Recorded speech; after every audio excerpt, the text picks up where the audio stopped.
parole de Dieu, non? Dieu m'a aidé moi-même. Et Dieu m'a délivré. Je vous ai dit la semaine passée que Dieu a dit au peuple d'Israël, je vais vous envoyer à Canaan. Ils sont allés, ils ont vu tout ce qui est bon à Canaan. Ils sont revenus. Normalement, moi j'ai vu Canaan qui est aussi bien. Mais là, quand je reviens même, la chose que j'ai dit à Dieu, mais Seigneur, on rentre quand? Parce que c'est tellement bien. Ou bien, quand tu vois, Dieu te dit, voici, je vais te donner telle chose, tu vas visiter. Tu te rends compte que c'est impressionnant. Dès que tu reviens, là, Seigneur, fais en même temps, on va rentrer. Ils reviennent. C'est qu'ils disent, tout va dire au Seigneur. Là-bas, là, c'est trop beau pour nous. Je ne sais pas si vous comprenez un peu. Je dis, mais moi, si moi, aujourd'hui, tu me dis, tu vas me donner une grande maison, bien un grand terrain, je vais, je vois. Dès qu'ils viennent, tu dis, où sont les papiers? On peut signer tout de suite. Et ils vont, hein, ils reviennent. Tout ce qu'on va dire au Seigneur, ce n'est pas possible actuellement. Quand toi, tu nous vois, tu nous regardes, nous, des sauterelles comme ça, c'est ce que j'ai appelé la mentalité des sauterelles, et c'est une forteresse. Alléluia. 2 Corinthiens 6, 10, 3 à 6. Vous allez comprendre pourquoi nous parlons de cela. Je vous ai dit que le combat spirituel que vous menez en dansant, ce n'est pas le combat spirituel. Le combat spirituel où vous menez en battant des mains, en battant des pieds, peut-être c'est la gymnastique que vous faites, enfin, la gymnastique que vous faites, mais c'est loin d'être ce que la Bible nous dit. Alléluia. J'ai dit 2 Corinthiens 10, verset 3. Il dit, nous ne donnons aucun sujet de scandale en quoi que ce soit. Bon, je vais lire ça ici dans ma version pour que, voilà. Dans ma version, c'est paroles de vie. Il dit, sans doute, nous sommes sur la terre. Nos vies ressemblent à celles de tous les hommes. Mais regardez, il dit c'est vrai. Il dit, quant à nous, nous évitons de choquer qui que ce soit. Alléluia. On ne veut pas te choquer. Mais regardez, continuons le verset. 2 Corinthiens 10, verset 3. Bon, si vous ne trouvez pas, moi je vais lire mes textes. Merci. Il dit, sans doute nous sommes sur la terre. Nos vies ressemblent à celles des hommes. Ah, c'est revenu. Nos vies ressemblent à celles de tous les hommes. Regardez bien ce qu'il dit. C'est vrai, notre vie ressemble à celle de tous les hommes. Mais nous ne luttons pas à la manière du monde. Et notre combat est différent du leur. Donc le combat que nous les chrétiens vivons n'est pas le combat que tous les hommes vivent. Parce que tu vois, dans le commun des mortels, on dit la vie qui est là. Nous, on ne vit pas la vie qui est là. Désolé. Et puis tu sais, le monde a accepté à nous faire vivre de la manière dont eux ils vivent. Alléluia. Écoute, le monde a des problèmes, mais pas nous. C'est vrai, nous tous, on est dans le monde, mais on n'a pas les mêmes problèmes. On peut me faire ressortir le verset. Il dit, nous ne luttons pas à la manière du monde. Et notre combat est différent du leur. Verset qui suit maintenant. Nos armes de guerre ne sont pas simplement humaines. Elles tiennent leur puissance de Dieu. C'est pour ça que j'ai parlé de renverser les forteresses par la puissance de Dieu. Il dit, il les rend capables de détruire les bastions dans lesquels les hommes se barricadent contre lui. Verset qui suit. Oui. Maintenant, vous voyez, quand on est en train de parler du combat spirituel ici, il y a ton voisin qui est en train de directement vouloir associer ça aux esprits. Il n'a même pas encore parlé des esprits. Il dit, vous savez, nous sommes dans un monde où nous, c'est vrai, nous sommes des hommes. Mais nous tous, nous avons des combats. Mais la manière du combat de combat du monde et celle que nous, enfants de Dieu, on a est différente. Maintenant, directement, ton voisin veut commencer à attaquer les esprits. Il veut commencer directement à s'élever. On va s'élever contre les esprits qui attaquent nos familles. Mon ami, on n'a pas encore parler d'esprit. Alléluia. Parce que lui qui écrit là, il dit oui. Normalement, ce qu'il devrait dire ici, nous renversons les esprits. Mais regardez ce qu'il est en train de dire. Il dit nous renversons les raisonnements. Hey. Tu dis qu'on doit utiliser les armes spirituelles. Mais les armes spirituelles, c'est contre les entités spirituelles. Mais là, bizarrement, tu introduis bizarrement raisonnement. Ça a quoi à voir avec le combat spirituel? Et puis regardez, il dit les arguments sophistiqués qui se dressent prétentieusement en rempart contre la véritable connaissance de Dieu. Faisant toute pensée. Ah, donc, les raisonnements dont on parle ici, les arguments sophistiqués, est-ce que ce sont des esprits? Qu'est-ce que c'est si on lit le texte? Ce sont des pensées. Faisant prisonniers toute pensée rebelle. Nous l'amenons à obéir à Christ et à reconnaître son autorité. Verset 6. Oui, nous sommes prêts. Sommes-nous prêts à agir fermement et à dresser ceux qui sont rebelles dès que, de votre côté, vous serez prêts ou de nouveau décider à nous écouter et à obéir en toutes choses. Alléluia. Lorsque nous lisons ce texte, on voit que le combat spirituel n'est jamais adressé à des esprits. Ce que l'apôtre Paul essaie de traduire ici, il dit en fait ce sont nos pensées que nous allons en fait envoyer sous la puissance de Dieu. Mais ces pensées-là, lorsqu'il est en train de parler au verset 5, il dit en fait, vous voyez, il y a deux types de choses contre lesquelles nous combattons. Il y a un qui m'a beaucoup plu, il dit les arguments sophistiqués. Alléluia. On peut me faire sortir ça dans la version Louis II. Vous allez voir pourquoi je parle des forteresses. Et vous allez voir, il y a une forteresse dans nos vies, dans tous les niveaux. Moi-même, je crois que chaque fois que je grandis, je lis la parole de Dieu, Dieu enlève quelque chose un peu dans ma tête. Alléluia. Il dit, nous renversons les raisonnements. Et toute hauteur qui s'élève contre la connaissance de Dieu, nous amenons toute pensée captive à l'obéissance de Christ. Alléluia. Alors, je me suis évertué de regarder dans la parole de Dieu, qu'est-ce que le mot forteresse veut dire. Dans ce texte, bon, dans d'autres versions, ils disent forteresse. Il dit, qu'est-ce que forteresse veut dire. Dans le mot grec, c'est oshuroma. Oshuroma veut dire toute chose sur laquelle on s'appuie. Il faut bien noter les définitions. Vous voyez, le dimanche passé, on a parlé de cela. Il y a un homme qui était là pendant 38 ans, qui était paralytique. En fait, il dit qu'il est paralytique parce que simplement, il n'y a personne qui peut l'aider à rentrer. Donc, on a compris la semaine dernière que ta vie est là où elle est parce qu'actuellement, il y a des tontons qui doivent payer ton concours et qui n'ont pas payé et qui font que tu es assis là.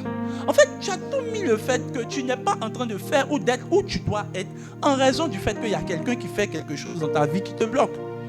Donc, première chose, Oshuroma, c'est toute chose sur laquelle on s'appuie. Argument et raisonnement qu'un disputeur avance pour fortifier son opinion et se défendre dans son argumentaire. Ça veut dire que c'est une opinion, ou du moins c'est des arguments que tu avances.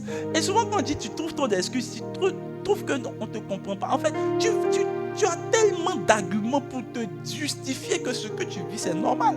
C'est pour ça que j'ai beaucoup aimé ce que la Bible est en train de traduire ici. Raisonnement qu'un disputeur avance pour fortifier son opinion. Oh, tu sais, à un point de la forteresse là, tu es convaincu que c'est ça qui fait ça. Alléluia. Maintenant, il y a le mot raisonnement. Le mot raisonnement, c'est logismos. Logismos veut dire quoi? Logismos, bon, je lis ça en français, mais dans la version truc, c'est logaismos, un truc comme ça. Parce qu'ils ont des accents. Ça veut dire un calcul, une supposition, un jugement pris suite à une prise de conscience. Donc, tu vois, il y a des grands mathématiciens dans cette affaire de Dieu. Je vous ai dit que la semaine passée, il y a des gens qui sont en train de calculer. En fait, tu vois, c'est en fonction de ce qui est dans leur poche qu'ils peuvent faire quoi que ce soit. Donc, ça sous-entend que tu vois. Et regardez, je peux prêcher. Tant que tout ce que tu dois faire ou tu vas faire est proportionnel à ce qui est dans ta poche, laisse-moi te dire que tu es encore sous l'influence des raisonnements. Parce que si c'est les raisonnements, tu vois, quand tu vas demander à quelqu'un pourquoi tu n'es pas marié, non, c'est parce que je ne suis pas stable. En fait, ce n'est pas stable parce que Dieu l'a plus stable. C'est parce que, en fait, il est en train de dire, il n'est pas en train. Dieu dit simplement parce qu'il n'y a pas d'argent dans sa poche. Donc, autrement dit, tu peux dire, ouais, tu comptes sur ta poche. Comment je sais que logismos nous conduit tous? Pourquoi je suis en train de prêcher ce thème? Parce que le Seigneur même m'a dit aussi, toi aussi tu es dedans. J'ai remarqué que pour la plupart de tout ce que je dois commencer à faire, la première chose que tu fais en général, c'est de faire les calculs. Si ton argent arrive.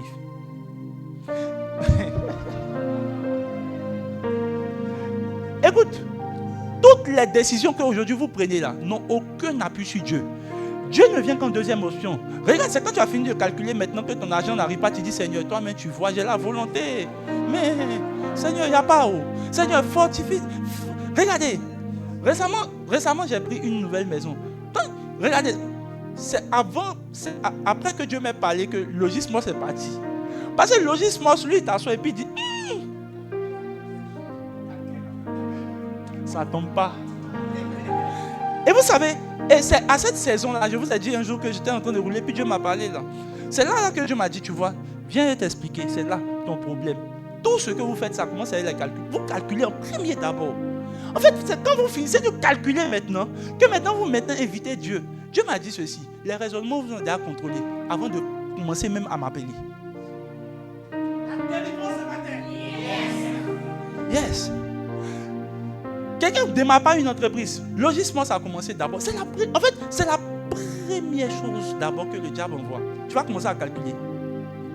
Il y a besoin de financement. Mais quand Dieu t'a dit d'aller faire l'entreprise, vous voyez, Dieu t'a dit d'aller faire l'entreprise, est-ce que Dieu t'a parlé d'argent dedans? Il n'y a pas une partie équation dedans. Il n'y a pas. En fait, tu vois, on a pris le cas de Gédéon la semaine passée. Dieu lui a dit, va. On n'a pas demandé quelque chose. On peut me faire sortir Juge chapitre 6. Dieu dit, va. Dans toute la conversation, si vous êtes honnête, Dieu n'a pas parlé d'argent dedans. On dit, va, lève-toi, délivre le peuple. C'est lui qui a commencé à dire, Seigneur, tu sais comment ma famille est pauvre. Ça a quoi à voir avec ce qu'on est en train de te dire? Où est le rapport? C'est le logismos. Et vous voyez, c'est tellement. Regarde, pourquoi logismos et puis son ami raisonnement, forteresse sont bien? En fait, ils sont tellement doux et légers. Parce que tu es tellement. En fait, ils ne sont pas agressifs. Ils te convainquent, ils te donnent des bons arguments. Tu sais, quand tu t'assois, regarde, dans la vie, il faut être sage. Tu sais, c'est-à-dire, à un moment même là, logismos va te dire quoi faire. Il te donne les conseils. Et puis tu penses que tu es sage. Verset qui? On peut lire, juge.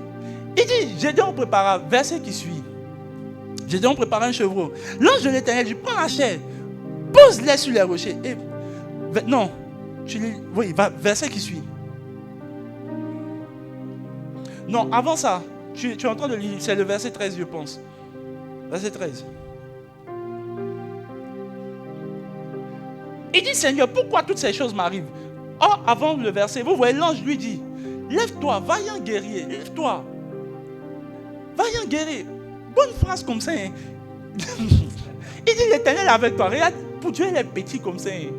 Bon, dites-moi, l'Éternel est avec toi, vaillant héros. Point, c'est tout. Regardez comment il va développer.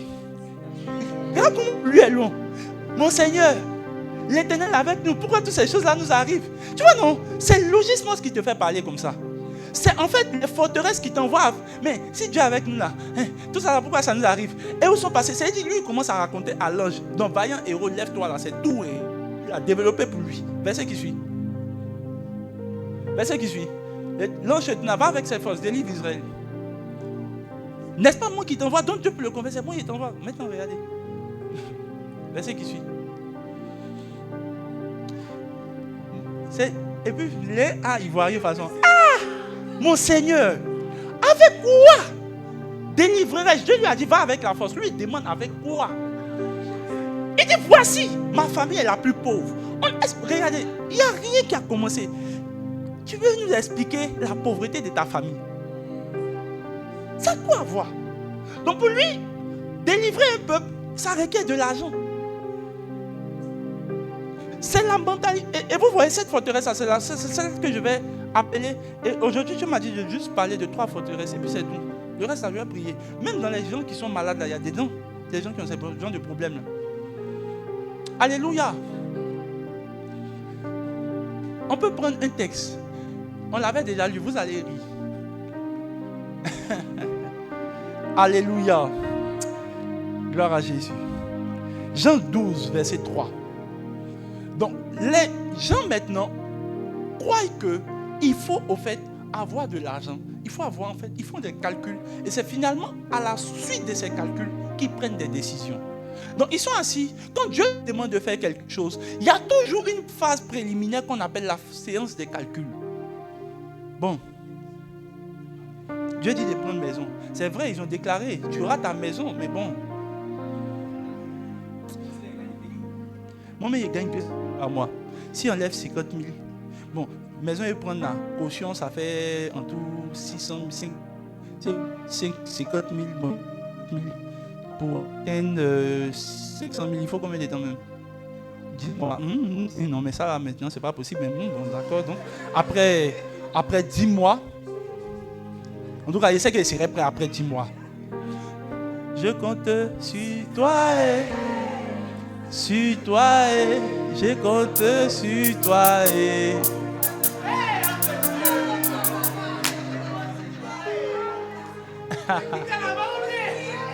Et puis maintenant il finit. Il dit Seigneur, soutiens-moi. Regardez, là où vous n'êtes pas actuellement dans votre vie, c'est à cause d'une forteresse financière qui est en train de vous dire où vous allez, où vous ne pouvez pas aller. Marie ayant pris un livre de parfum, de nard, pur de grand prix, oignit les pieds de Jésus. Et elle lui essuya les pieds avec ses cheveux. Et la maison fut remplie de l'odeur du parfum. Waouh! Dis avec moi, waouh! C'est là que le Seigneur a enlevé la forteresse qui disait que sentir mauvais, c'est être spirituel. Bref. Un des disciples, regardez, la femme a donné un parfum d'un grand prix. D'autres disent que c'est le salaire d'une personne. Un jour, on a calculé ici, ça faisait des millions de dollars. Un parfum, millions de dollars. Elle a cassé. Un des disciples, Judas Iscariote, fils de Simon, celui qui devait le livrer, dit à Jésus: pourquoi n'a-t-on pas vendu ce parfum 300 deniers pour les donner aux pauvres? Il disait cela, non, qu'il se mit en peine des pauvres, mais parce qu'il était voleur et que tenant la bourse, il prenait ce qu'on y mettait. Tu vois, il était convaincu. Aujourd'hui, le Seigneur m'a dit, tu vois, c'est cette forteresse-là qui habite les francophones. Ils sont des voleurs. Vous êtes des menteurs et vous êtes des stupides. Comment je sais cela? Ils ont cassé un parfum de grand prix. Qu'est-ce qu'il a dit à Jésus? Première chose qu'il a dit, la forteresse va toujours te faire croire que l'argent que tu entends de dépenser, on aurait pu prendre. Regardez, il a dit à Jésus, parfum de grand prix là, ça là, si on prend là, on peut diviser, on va donner aux pauvres. Tu as remarqué que quand tu vois les francophones voient un nombre de Dieu d'une grande voiture, ça là, tu as acheté là. On peut prendre l'argent de voiture, on va donner ça aux pauvres. Il y a beaucoup de gens qui sont pauvres, même dans l'église, on ne fait rien avec eux. Tu vois, ça veut dire que Judas donne ce conseil de Jésus. Mais tu vois, la Bible précise, en fait, ce n'est pas parce qu'il était en peine des pauvres. Toi-même, tu es pauvre. Ce n'est pas parce que tu es en peine des pauvres, c'est parce que simplement tu es un voleur. J'ai remarqué qu'il y a une des forteresses qui nous commande, qui nous domine, qui nous dit en fait quoi faire avec l'argent des autres qui ont l'argent. Alors, je peux prêcher? Tu vas voir, un milliardaire va aller acheter sa montre. Ça fait 5 millions. 5 millions. Moi aussi, j'ai 5 millions actuellement là. Pour Roger. Tu sais, on t'a donné plusieurs fois 5 millions, China. Les gens font comme s'ils deviennent, ils sont intelligents dans l'argent des autres. Pourtant, quand ils ont l'argent, ils ne sont pas aussi intelligents que ça. J'ai remarqué cette forteresse-là. C'est une forteresse qui nous empêche de vivre le luxe que Dieu veut nous donner. Et lorsque cette forteresse-là rentre dans ta vie, comment elle va commencer à faire les choses? Logismos va faire. En fait, dès que tu vas vouloir faire, Dieu veut par exemple que tu aies quelque chose de valeur. La forteresse va rentrer. Mon ami, monte ça là. 150 000. C'est monte pour l'île au ciel ou bien. Et puis, tu vois, il va prendre les versets bibliques pour t'expliquer. Il dit, ça là, c'est monte pour racheter le temps. Ou bien. Et puis maintenant, il va dire, 150 000 là. Si tu divises à ça, à jamais, 15 000, tu as une montre. C'est à différentes montres. 150 000, c'est 10 montres comme ça. Et puis il va dire, tu as fait quoi ça? Je ne peux pas acheter. Donc tu vois, vous savez, je parle de ça simplement parce que je sais comment ça se passe. Quand ces forteresses ça commence à parler avec toi comme ça, tu as l'impression que tu réfléchis. Hein. Et c'est pour ça que la Bible parle des voix, parce que simplement, elles ne sont pas simples. En fait, c'est des voix. Et souvent, tu as l'impression que c'est toi-même qui te parle à toi-même. Oh, c'est faux. Ce sont des forteresses, des esprits méchants qui sont là pour contrôler ta vie, téléguider, on va dire, ta vie. Donc, elle a dit, ça c'est tu as divisé, tu vois, ça, c'est 10 mondes à damer. Et puis maintenant, il faut laisser. Quand tu vas devoir, par exemple, quand Dieu va, par exemple, vouloir t'élever pour aller dans des grands coins, la forteresse va rentrer. Dieu veut te faire rentrer dans les grands coins. Et Dieu va te faire rentrer dans les grands coins. Tu vois, je suis de ce côté-là, parce qu'apparemment, eux, ils sont un peu... Bon, il est reparti du côté des chantes là, parce que je sens que ici, Ils sont bien disposés. Hey, regardez, je veux te faire rentrer dans les grands coins. Yes, il va rentrer. Ils vont te donner un plat 15 000. La forteresse va rentrer. Ça là, 1500. 15 000. Quand tu manges ça, tu ne manges plus après. Et puis maintenant, il va dire, bon, tu sais, 15 000 là. Ça là, tu manges ça. Bah oui, 1500. Et puis, il va faire le calcul pour toi. Hein. Tu as pris dans 15 000 là. Hein? Tu as pris 1500. Il va te rester combien? En fait, toi-même, tu te parles. C'est-à-dire, la voix te parle comme ça. Puis, en fait, tu deviens très fort. Bizarrement ici. Et fais le calcul, tu vois, il va te rester peut-être, comment on appelle ça? 13 500. 13 500. Tu imagines, tu mets 500 transports, tu as 13 000. Ça, tu mets ça c'est pour toi. 13 000 pour toi. Tu avais mis 15 000. Il faut laisser ça. Et puis, finalement, tu prends pas le repas de 15 000. Et quand tu sors là, juste quand tu arrives à la maison, 13 000 est fini. Et puis maintenant, toi-même, tu t'assois. Tu te demandes, 13 000 est passé où? Aide, j'arrête dessus. C'est comme s'il y a une voix qui nous parle tous. Qui fait en fait que tout ce que Dieu a de grand pour nous, on est allergique à ça. Dieu te dit non, tu vas rentrer dans tel grand point. Seigneur, quand tu me vois, et puis tu les vois, on aime un Seigneur. Tu sais, dans la vie, il faut parler. C'est vrai, la Bible dit qu'on va faire des grandes choses. Mais, Seigneur, tu sais, c'est pas pour tout le monde. Tu sais que, bon, on disait qu'il vient d'une famille modeste. Et puis, ils ont un mot satanique. Je vais dire ça comme ça. Je viens, moi-même, tu sais que je suis quitté dans une famille pauvre. Quand la pauvreté commence à conduire ta vie, elle commence à conduire tes actions. C'est la forteresse qui fait que tu arrives de quelque part. Tu vois quelque chose, ton cœur aime. La forteresse parle. Petit, souviens-toi d'où tu viens. En fait, regardez, je parle de ça parce que simplement, elle nous sous influence. Un jour, j'étais dans un magasin, je vous ai déjà expliqué ça. J'étais dans un magasin de Grand Prix. C'est les gens de la commission ici, je sens qu'il y a des gens. Ils aiment ça. Je suis rentré, j'étais dans un grand magasin, je vous assure, la forteresse me colonise jusqu'à quand je suis sorti vite. Parce que regarde, je passais, non, et puis il a dit, je crois dans un magasin d'électronique, je veux toucher les appareils. Mais la voix me dit, tu sais, si tu touches ça, ça casse. Est-ce que... Regarde, tu as remarqué que quand tu es dans les grands coins, tu es influencé, tu transpires, même quand il y a la climatisation. Il y a des coins, regardez, il y a des coins, mais tu ne veux pas rentrer parce que tu as peur. Oh yes. J'étais un jour, j'étais dans un taxi, j'étais au cinéma avec ma femme. Le gars nous regarde, il dit, monsieur, vous êtes les boss. Il dit, ah, pourquoi on est les boss? Il dit, allez au cinéma. Ça, c'est les grands coins. Il dit, monsieur, et vous voyez, il y a des coins quand vous passez dans Abidjan, là, forteresse, ça commence à te parler. C'est joli, oh. Seigneur, à quand ma victoire? En fait, tu penses que à quand ma victoire, c'est Dieu, c'est la forteresse là qui t'explique. En fait, elle te convainc que tu ne vas jamais rentrer là-bas. Donc, il faut regarder de loin. Et puis maintenant, elle te parle encore. C'est quelle étude les gens font? C'est là, ils volent forcément. Parce qu'on peut pas, si on ne vole pas, on ne peut pas avoir ça. Tu vois, donc à cause de ça, il va te faire croire que, en fait, toi, tu es honnête. C'est pour ça que tu n'as pas ces choses-là. Et donc, la forteresse va finir par te convaincre que tous ceux qui ont ça, là, ils sont voleurs. Mais en fait, la vérité, c'est que toi-même, là, Jésus dit, c'est parce que tu es voleur de nature. Vous savez, il n'y a pas plus envieux et orgueilleux que les pauvres.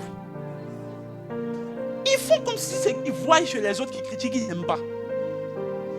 Oh, ils aiment. Tu vois, j'étais dans le magasin, il est trempe comme ça. Dès qu'il est venu, la forteresse dit, il ne faut pas te quitter là. Quand ça s'est cassé là, tu vas voir. Et donc je posais avec le chauffeur et je lui disais, mais pourquoi tu crois que c'est cher? Il dit, quoi? Ça là, il faut avoir beaucoup d'argent pour rentrer là-bas. Il dit, mon ami, Majestic là, c'est 3 000. Podcom, 2 000. Vous êtes 2, 5 000. Il dit, hein? Tu vois, le diable a réussi à prendre. Il dit, monsieur, la semaine prochaine, il va ma famille là-bas. Donc ça veut dire que Dieu aurait voulu qu'il puisse passer du temps avec sa famille. Aimer les trucs comme ça. Il voit, mais tu vois, il y a la faute. C'est ça qui lui dit, mon ami, il faut conduire ton taxi, c'est mieux.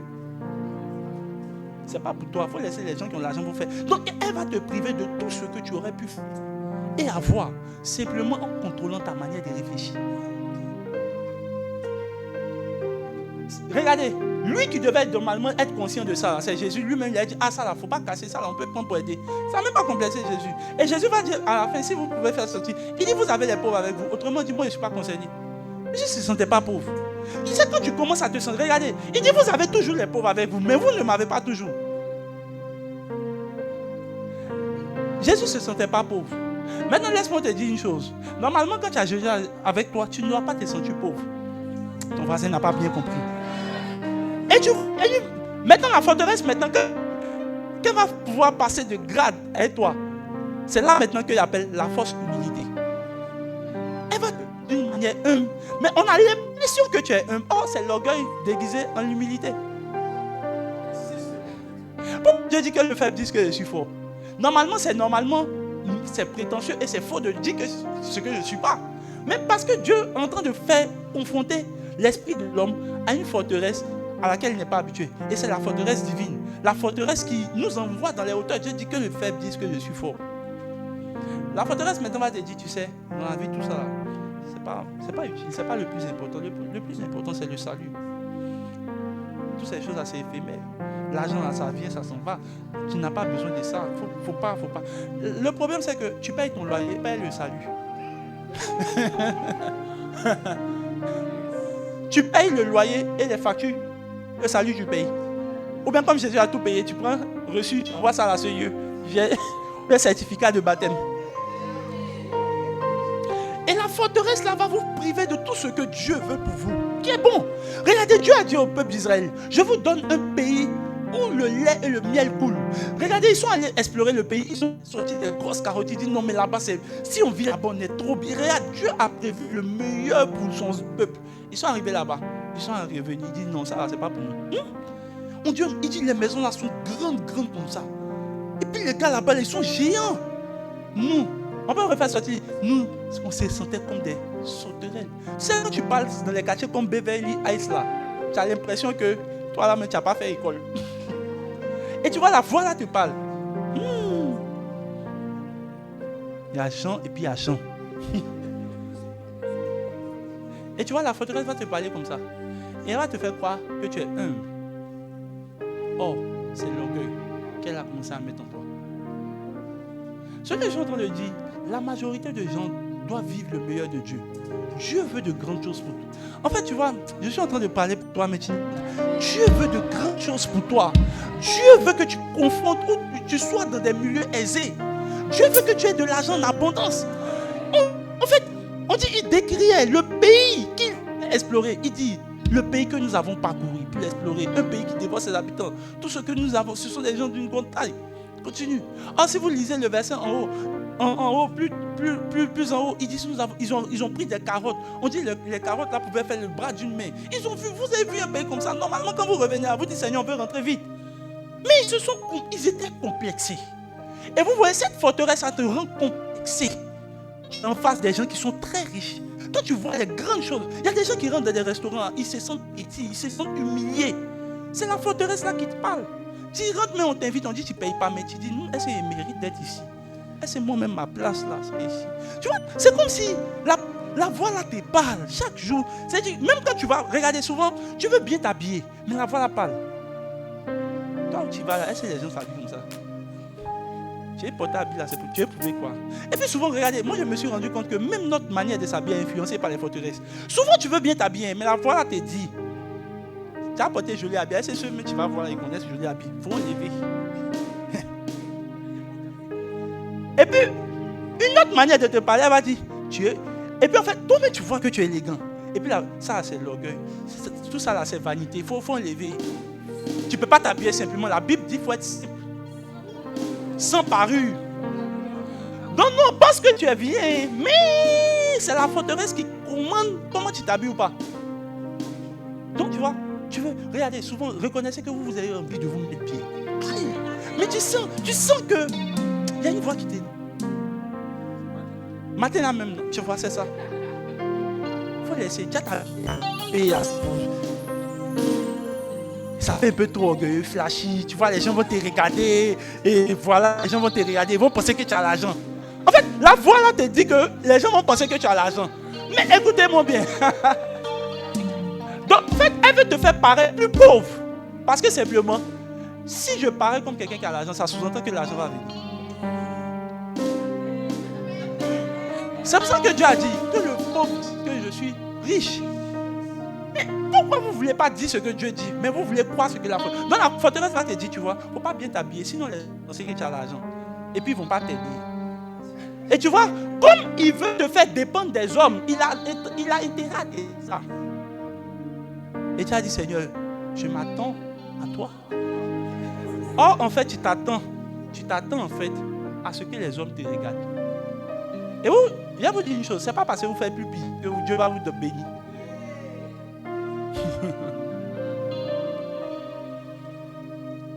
Si méchant que vous êtes, vous savez donner de bonnes choses à vos enfants. Pourquoi Dieu veut...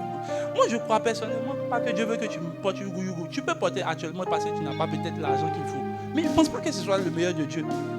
Dieu lui-même, toi et ton propre enfant, tu cherches à aller dans les magasins pour acheter l'habit de tes enfants. Dieu, lui, va t'habiller en yougou. Je ne sais pas si on parle du même Dieu, quoi. Et puis tu dis, le Seigneur a béni, yougou 500. Il y a eu circuit, couloir de ça. C'est ridiculiser Dieu.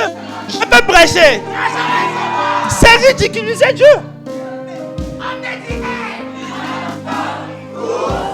Il y avait une forteresse comme ça qui me téléguidait à l'époque. Dieu merci. Le Seigneur m'a envoyé l'homme de Dieu Ludovic. Il y avait les téléphones bizarres.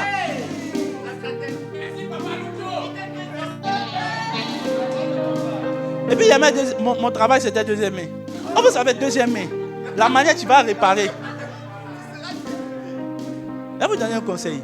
Dans cette église-là, Dieu va donner des voitures nouvelles aux gens. Tu sais, pourquoi je dis cela? La Bible dit, on a lu un jour dans l'Ecclésiaste, en reconnaissant que tout ce que Dieu fait est bon. Comment? Quand ces choses-là durent. L'une des choses qui fait que la forteresse de la pauvreté, ou du moins cette forteresse de pauvreté fait, c'est qu'elle ne veut pas que tu dures longtemps sur terre. Et elle ne veut pas que tout ce que tu entreprennes, tout ce que tu possèdes dure sur terre. L'une des manifestations de ton esprit, c'est savoir que tout ce qu'elle veut t'envoyer à faire, c'est des choses qui ne sont pas durables. Pourquoi je dis ce témoignage? J'ai acheté le téléphone, lui m'a vu, le téléphone, c'était là, quand ça se casse, je cherche une autre. En fait, je cherche les opportunités pour pouvoir troquer encore. Et puis,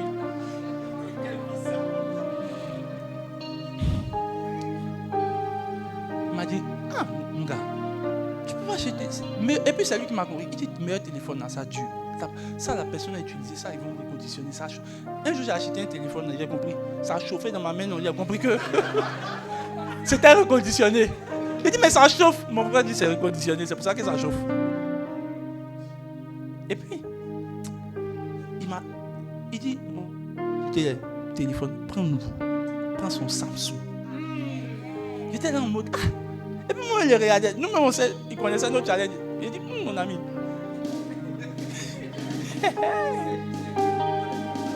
Un jour, il m'a pris. Et puis il dit, bien, il regardait mes chaussures. Il y a des chaussures aussi. C'est pas c'est les ailes de l'évangile. C'est ça qu'on appelle les gopios. Il m'a dit, ah mon gars, pourquoi tu peux... En fait, regardez, ça déteignait sur mon apparence. Mais en fait, c'était les forteresses qui parlaient. Tu n'as pas l'argent. Il dit, viens, on va aller dans un coin. Et mes chaussures, tu vois là. C'est pas... Je suis parti, mon avis dans un coin. Il dit, ah mon gars, il faut prendre ces chaussures là. Il a fait sortir 30 000. Il dit, yeah! Dans mon cœur, il m'a dit, yeah! Mon ami. Ces chaussures pour marcher sur les démons, bien c'est quoi? J'avais jamais dépassé 30 000 en chaussures. C'est pas possible, moi j'étais chaussures 30 000. Il y a quel problème? En fait, 30 000 actuellement, moi j'ai divisé. Actuellement, ma chaussure même qu'il y avait là, c'était 5 000. Donc, il a divisé, il a gardé 25 000. Écoutez, je pensais que quand j'allais acheter des chèques, regardez, croyez-moi, tout ce que vous croyez de chèques que vous n'avez pas voulu acheter là, et que vous avez cru que vous étiez en train de faire des économies, vous n'avez même plus rien actuellement. En fait, tu te demandes même finalement, l'argent est passé où? Parce que tu disais non, ça là quand je vais prendre, il y a gardé aussi. Mais gardé aussi est parti où? La forteresse est venue prendre. Il a acheté la chaussure. Je vous dis jusqu'à présent, on a acheté la chaussure en quelle année? Je pense 2019, non? 2019, jusqu'à présent, la chaussure est là. Je lui ai donné maintenant la chaussure. C'est une chaussure claque. 30 000. Et le Seigneur un jour m'a dit, tout ce qui ne dure pas, il est vraiment associé à moi.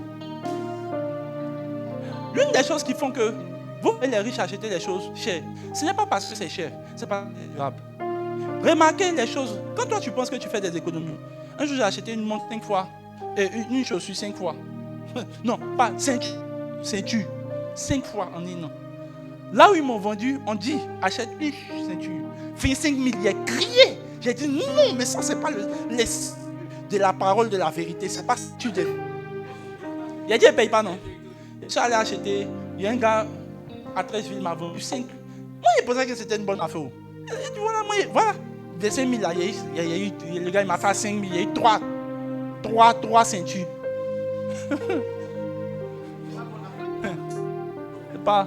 Il y a peut-être ceinture là, comme ça, c'est cassé. Au bout d'un mois, toutes les 3 ceintures sont finies. Je pense que la ceinture de vérité est finie. Satan a barré la route sur moi. Et c'est là que Dieu m'a dit, tu vois, regardez, j'ai acheté une ceinture la dernière fois à 30 000 ans. Elle m'a fait 2 ans. Elle est encore là. Dieu m'a dit, tu vois, tu économises plus à acheter les choses chères. Mais la forteresse t'empêche de pouvoir atteindre des grandes choses. Il y a des gens qui pensent qu'ils mettent parfum. C'est parfum de douche chimée. Tu sais? Et puis ils sont là. Parfum 50 000. Mais regarde, lui-même même parfum 2000. Et puis en même temps le vent a frappé, c'est fini. C'est-à-dire son parfum 2000 là. Ça finit. Parfum là. Ça finit. Et puis il dit, mais je ne comprends pas. Parfum même de maintenant, ça ne dure plus sur le corps de l'homme. Ça dépend de quel parfum tu as mis. En fait, quand je suis en train de prêcher, ton voisin est un peu dérangé, je dis ça, c'est quoi ça? C'est le message de Jésus que je te prêche. C'est une forteresse que je suis en train d'enlever dans ta tête. J'ai acheté une chaussure de 30 000, mais qui a combien d'années avec moi? Toi, en combien d'années? Pour 2020, en 5 ans, tu as acheté au moins plus de chaussures que moi. 3 mois. Je vous dis, c'est ce qui nous appauvrit le plus. Je peux dire quelque chose. Ce n'est pas en fait le manque d'argent qui... En fait, ce n'est pas le manque d'argent qui t'appauvrit. C'est la forteresse qui t'appauvrit. C'est ces forteresses-là qui font que ton argent finit vite. Regardez, vous faites de faux investissements à cause des forteresses. C'est les forteresses. Parce que tu vois, on acheter cher et puis quelque chose qui va durer. La forteresse, il faut acheter ça là. Et puis tu vas... Regardez, un téléphone reconditionné, ça coûte plus cher qu'un nouveau téléphone. Quand finalement, regardez, ton écran va faire bizarre. On dit écran Samsung 200 000. Tu dis, c'est pas mieux acheter un nouveau téléphone. On t'avait dit ça au début, mais tu n'as pas voulu écouter. J'ai remarqué que tout ce que j'ai acheté, du prix, pas beaucoup de prix, n'a pas duré. Et j'ai passé plus de temps à dépenser dans ces choses. Donc, les gens qui sont expérimentés dans les automobiles, ils peuvent vous dire, tu prends un véhicule deuxième main, tu vas sentir ça. Les gens ne veulent plus même maintenant. Aujourd'hui, les gens sont arrivés au stade où ils ne veulent plus même prendre les véhicules deuxième main. Parce que dès que tu prends, si une panne vient, tu n'as même pas bien conduit. Panne. Tu vas, on dit une pièce, 200 000. En voiture, tu as acheté à 1,2 million. Tu pensais que c'était une bonne affaire, mais te voilà en train de pouvoir. Alléluia. Alléluia. Même la dernière fois, j'étais en train de regarder, il y a un type de lampe Philips. Vous achetez Philips, mais vous n'allez pas acheter. En fait, peut-être même vous avez fini même courant. En fait, l'ampoule papa s'est grillée. On te dit le prix, tu as crié, non? Tu as acheté, tu dis non, ça là, quincaillerie 500. Tu vas acheter 500 jusqu'à l'argent de l'ampoule là va arriver. Ce que vous refusez de payer, qui vous coûte cher, va finir par vous rattraper d'une autre manière. Je prie dans le nom de notre Seigneur Jésus.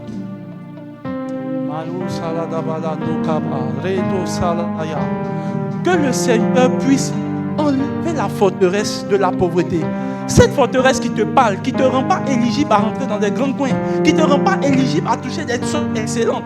Je prie dans le nom de notre Seigneur Jésus que ces forteresses soient déconstruites et que la forteresse de Dieu maintenant commence à t'habiter. Au nom de notre Seigneur Jésus.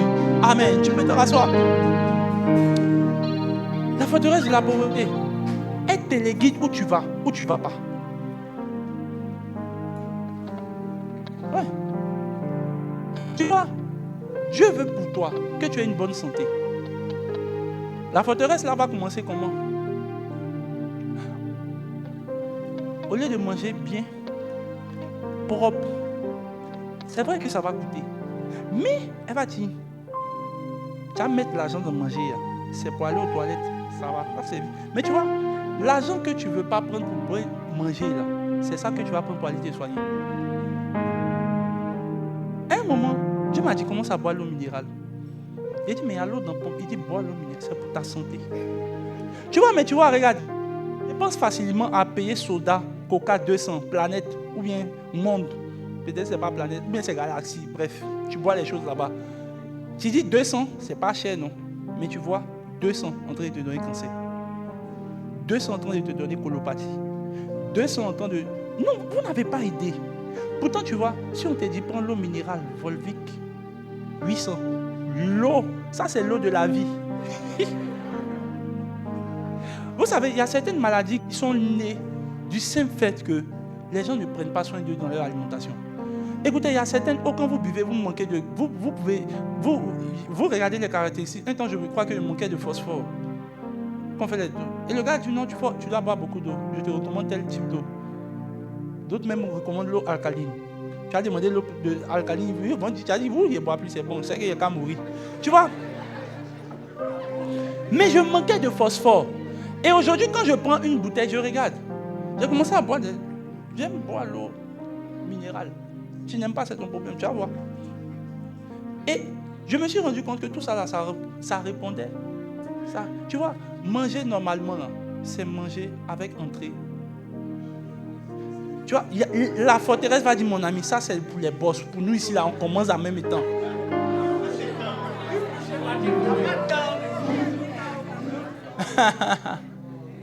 Moi, il a commencé à me faire cette discipline. Moi, ma femme, maman a commencé à faire des entrées. Parce que, vous voyez, on pense que c'est riche. Hein. Va demander au médecin, ils vont t'expliquer les bienfaits. Tu as colopathie.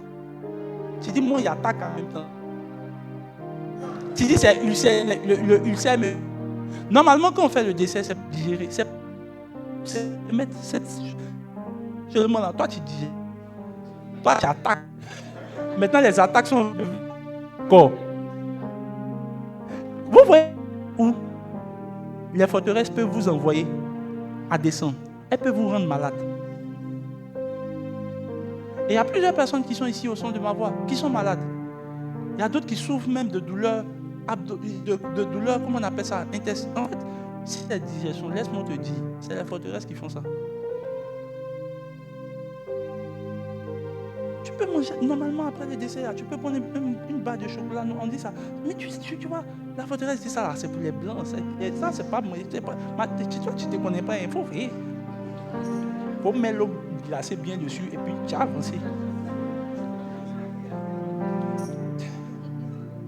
Moi, pour tous ceux qui me connaissent, j'aime boire le thé. Mais tu vois, la forteresse, ça, c'est pour les riches. Moi aussi, j'ai boité. Ça a creusé mon ventre. Pardon. Tu vois? La forteresse ne veut pas que tu vives le meilleur de Dieu. Elle veut les trucs qui vont te tuer. Elle finit, elle dit, prends l'eau bien glacée. Ça là, c'est bon. Non seulement tu finis de manger mal et finalement, tu encore ajoutes quelque chose qui te détruit. Pourquoi? Parce que simplement, il y a une voix, chaque fois que tu vas manger, qui va te parler. Souvent, tu veux bien manger. Quand tu vois les trucs sur Facebook, tu vois, je parle de toi. Quand je chante, je parle des gens. Les gens n'aiment pas quand j'arrive dans les assemblées. Mais je veux vous aider. Bon, je retourne chez moi. Tu vas remarquer que souvent, regarde, je parle d'elle pourquoi? Je vais prier pour toi, pour ta santé. Tu vois, souvent, tu regardes des plats, je parle, c'est une parole de connaissance. Tu regardes des plats parce que tu dis, je veux maigrir. Tu veux diminuer. Tu regardes des plats où on fait les salades, des carottes. Tu vois un peu, non? Puis tu dis, c'est ce que je devrais manger. Mais la forteresse, ça te parle. Porc est mieux. Et souvent même là, je parle parce que tu vas souvent même acheter tout. Hein. Tu commences un jour. Et puis le lendemain, la forteresse, c'est ça va t'envoyer. Ça va te payer. C'est qu'il faut manger. La vie là, C'est Dieu seul. Tu vois, jusqu'à présent. Et à un moment, tu as vu, le complexe a commencé à rentrer. À un moment, tu as commencé à te sentir complexé. Tu as dit, faire régime, ça fait rien. C'est bon. Et puis tu es découragé. Et tu es complexé maintenant par ta forme. Mais je prie dans le nom de Jésus. Que Dieu puisse enlever ce complexe en toi. Yes. Donc vous voyez, jusqu'à où on peut partir. Quelqu'un peut être complexé juste parce que la forteresse te parle. Tu as les plans, c'est bien. Toi, tu as mis ça. Tu ne te connais pas. Hein? Sauce graine ici. Et puis, malheureusement, si tu es dans une maison où on mange beaucoup d'aubergines, là même c'est gâté.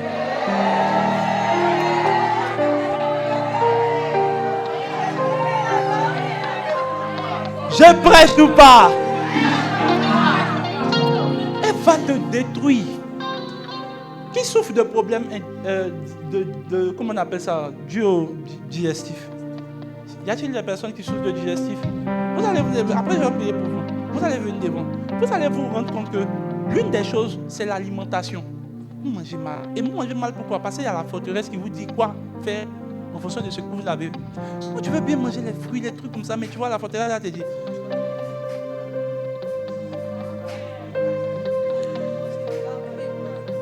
En fait, avant de commencer, elle ouvre son application Wave.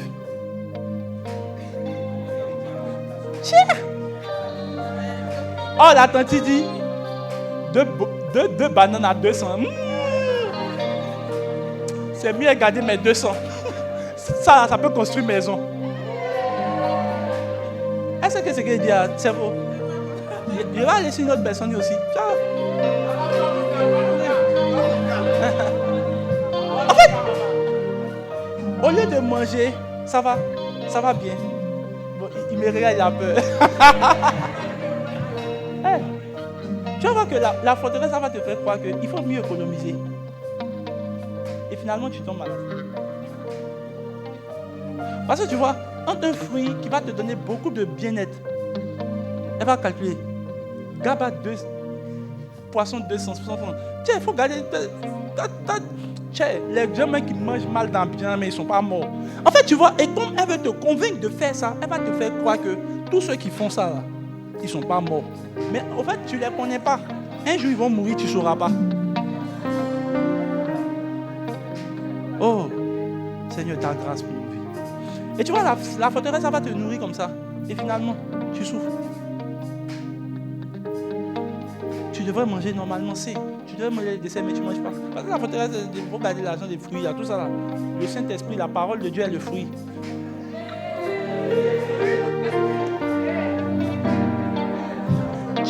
Tu gagnerais actuellement à boire l'eau minérale. Mais tu sais, il y a la forteresse là qui va dire, quand tes amis vont te voir, Choco, tu as mis, tu vois, et quand tu entends ça,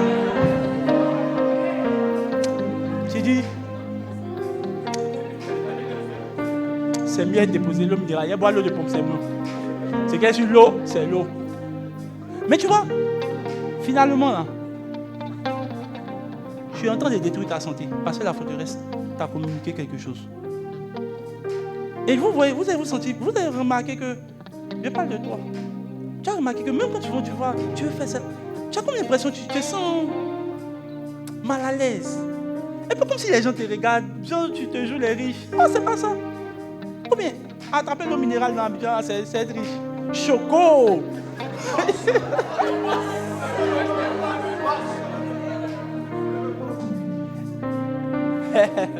Mais tu vois, non, comme la forteresse doit t'intimider, elle va faire ça. Pour que tu puisses croire ça. Et maintenant, quand tu viens de croire ça, elle te dit maintenant, il faut pas l'eau de pompe. Et où tu vas te rendre compte, tu es en train de détruire ta santé. Tu vas acheter un bon jus.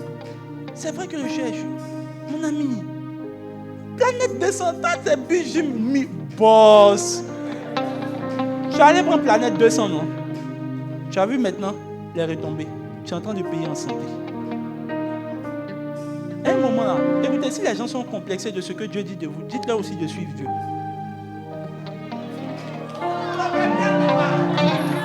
Yes.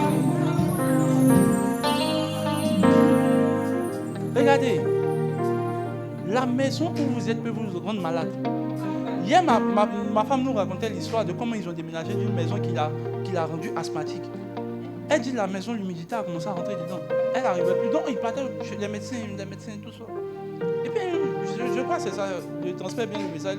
Le médecin a demandé, vous vivez où? Et puis la maman a expliqué un peu, je pense. Puis elle a dit non, il faut déménager parce que les maisons, il y a beaucoup d'humidité qui sont enfermées, il n'y a pas d'air, ça rend malade.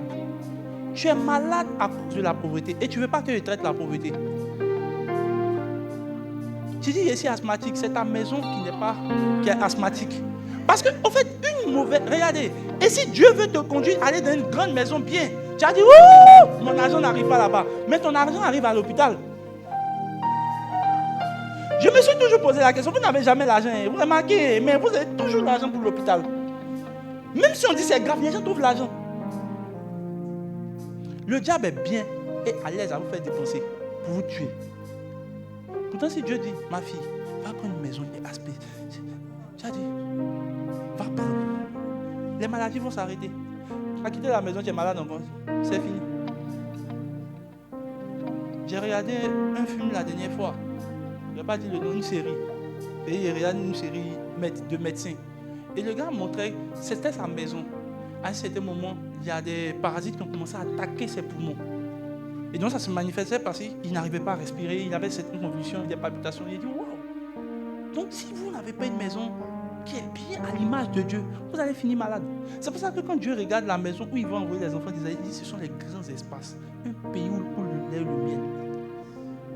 Dieu ne veut pas des mauvaises choses pour vous. Donc Dieu veut que tu aies une grande maison, mais tu as vu, la forteresse là te convainc. Mais actuellement, tu es en train de payer en santé. Oh yes. Yes. Mais je prie. Regardez, il n'y a aucun lieu, il n'y a aucun endroit où Dieu ne peut pas vous envoyer. Il n'y a pas. Dieu peut vous. Regardez, c'est Dieu, regardez. Il n'a pas dit à Israël, vous allez payer une caution pour rentrer. Il dit, c'est moi qui vais vous donner le pays. Dieu veut vous donner un pays. Et je prie que Dieu vous donne le pays en possession. Au nom puissant de notre Seigneur Jésus. Oh yes. Tu peux te rasseoir. Seigneur, les forteresses vont vous dire où aller. Pourquoi tu n'es pas marié? Pourquoi tu ne fais pas ton entreprise? Non, en fait, il n'y a pas l'argent. Tu vois, tout est l'argent dans ta tête. Tout est l'argent dans ta tête. Et tu vois, c'est l'argent qui détermine où tu vas aller, où tu vas vivre, où tu vas être, où tu peux être. Et laisse-moi te dire, en ce moment, ce n'est pas Dieu qui est ton berger, c'est maman qui est ton berger. Quand vous dites au fait que vous ne pouvez pas aller à un lieu où vous ne pouvez pas faire quelque chose en fonction de ce que vous n'avez pas comme argent, vous êtes en train de dire que c'est l'argent qui peut contrôler votre vie. Je peux dire quelque chose? Oh yes. Si ce n'est pas l'argent que votre vie est définie, vous finirez très mal. Yes. Maman, tu dois prendre des vacances. Oui, je parle de vous. Oui, je parle de maman. Il faut prendre des vacances. En fait, je n'ai pas dit... En fait, je parle de vacances. Où vous allez, quelque part. Je ne sais pas comment expliquer. Vous vous reposez. Regarde, mais ça vous coûte cher. Tu sais, ça c'est une forteresse. Hein. Elle va faire quoi? Mais mes enfants sont là-haut. C'est ça là, l'argent là. Tu vois, les enfants. Elle va vous faire mourir avant votre temps. Parce que simplement, elle va vous parler. Mes enfants sont là-haut. L'argent là. Mais finalement, vous allez placer ça dans la santé. Et ça va vous servir à vos enfants. Mieux vous maintenir en vie. Et voir vos enfants épanouis. Que vous êtes là maintenant. Prenez des vacances. Allez vous laissez la faire. Vos enfants vont mourir. Croyez-moi. Regardez, et c'est une forteresse qui attaque les parents beaucoup. Vous croyez que non, ça va pas. Les enfants sont là. Mes enfants. Mais enfants là même, ils n'ont même pas conscience de ce que tu es en train de faire actuellement. C'est ce qui me fait mal au fait. Ils ne voient même pas. Mais c'est vous seul qui vous détruisez. Et vous allez voir que ce que je vous dis là, ça, à force d'y penser là, ça vous crée des problèmes de santé. Et peut-être même si ce n'est pas. Mais je prie dans le nom de Jésus. Regardez, regarde, même si c'est 3 jours, pas ta santé. Prenez je ne sais pas même, allez à la plage, allez, mettez vos pieds dans la piscine. Regardez, ce n'est pas l'argent que vous allez prendre pour faire ça là qui va faire que vos enfants ne vont pas aller quelque part. Croyez-moi. Parce que vous avez l'impression que, plus vous allez garder ça va aider vos enfants. Mais regardez, je dis n'importe quoi, 250 000 d'aller se faire plaisir là. Ça peut faire quoi dans l'avenir de quelqu'un? Vous avez besoin de cela. C'est ce que le Seigneur me dit de vous dire. 3 jours. reposez-vous. Oubliez, vous allez récupérer. Et je prie dans le nom de Jésus que Dieu puisse vous aider dans ce sens. Il y a quelqu'un qui veut prendre des vacances? Pas pour vous, pas pour vous. Pas pour vous. Toi, c'est pas vacances tu veux. Toi, tu veux aller t'amuser. Pour toi, c'est différent.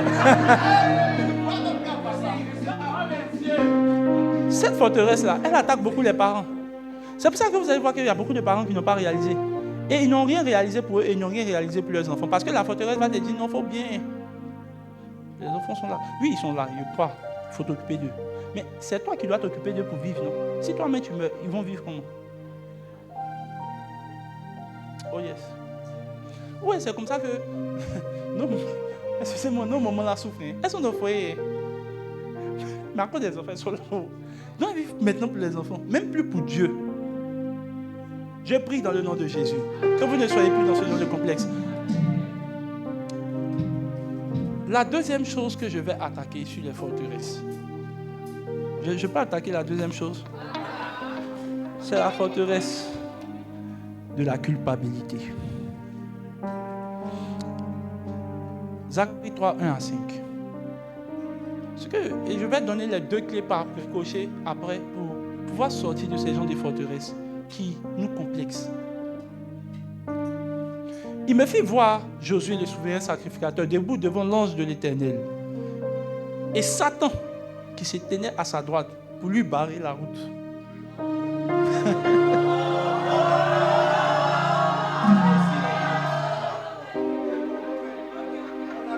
Je me promenais.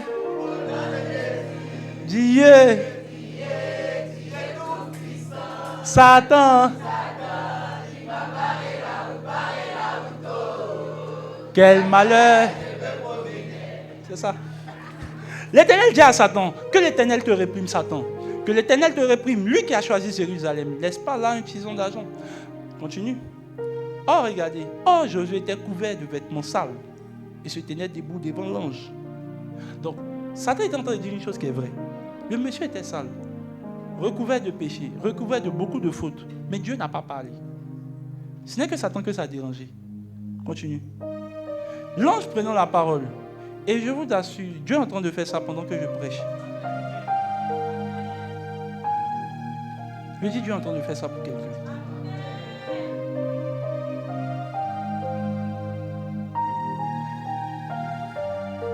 En fait, pendant que je parle là, en fait, je sens vraiment la présence de l'ange là. Prenons la parole, dit à ceux qui étaient devant lui, ôtez-lui les vêtements sales, puis dit à Josué, vois. En fait, il a fallu que Dieu lui parle aussi, pour dire, regarde, j'ai enlevé l'iniquité et je te revêt d'habits de fête. La forteresse de la culpabilité, c'est la forteresse qui intimidait le grand sacrificateur Josué. Sûrement Josué avait péché, sûrement Josué avait commis une faute, sûrement Josué avait fait quelque chose qui n'était pas bien. Mais vous voyez, Satan passait tout son temps à accuser. Satan passait tout son temps à lui parler. Au point où on voit au ciel qu'il y a quelque chose qui se passe. Il y a une accusation, il dit, mais tu vois, le monsieur est sale, il a péché, il fait tout. En fait, lorsque cette forteresse-là commence à s'inviter dans ta vie, elle te fait culpabiliser pour tout. Elle te fait croire que tu as fait quelque chose, c'est ça qui fait que tu n'es pas là. Actuellement, tu n'es pas marié, donc c'est parce qu'avant, tu faisais ça. En fait, elle te fait croire que tous les péchés là sont la cause pour laquelle tu n'es pas en train d'être là où tu dois être. Donc, à un moment, il y a des gens qui disent, hey, ça là, s'il avait gardé l'argent, actuellement, là, il pouvait être à Paris. Hey, s'il avait eu là. En fait, elle te fait culpable pour une mauvaise action, une mauvaise décision. En fait, et l'homme de Dieu, Ludovic, a dit cela le vendredi, lorsqu'il a parlé il a parlé de il dit la culpabilité n'est pas de Dieu. Où tu es toujours là en train de te rappeler.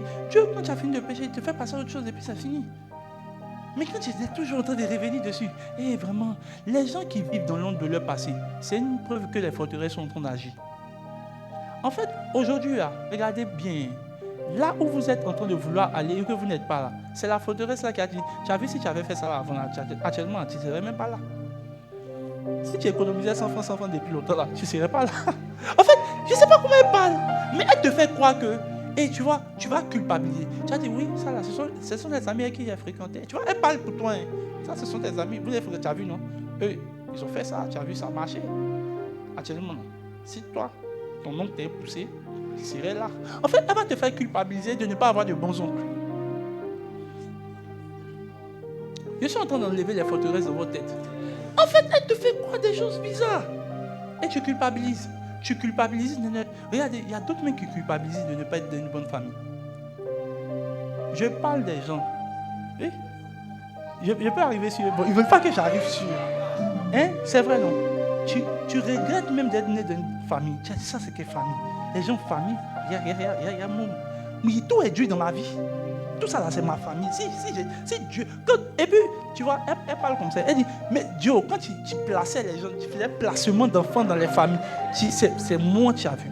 Et tu vois, tu te dis que finalement, c'est parce que c'est ta famille qui fait que même... Sinon, les gens, ils ont bonne famille, ils sont en train d'aller loin. Si tu as une telle forteresse là, laisse-moi te dire que tu n'iras pas plus loin que ça. Dieu t'a placé dans la famille qu'il te fallait.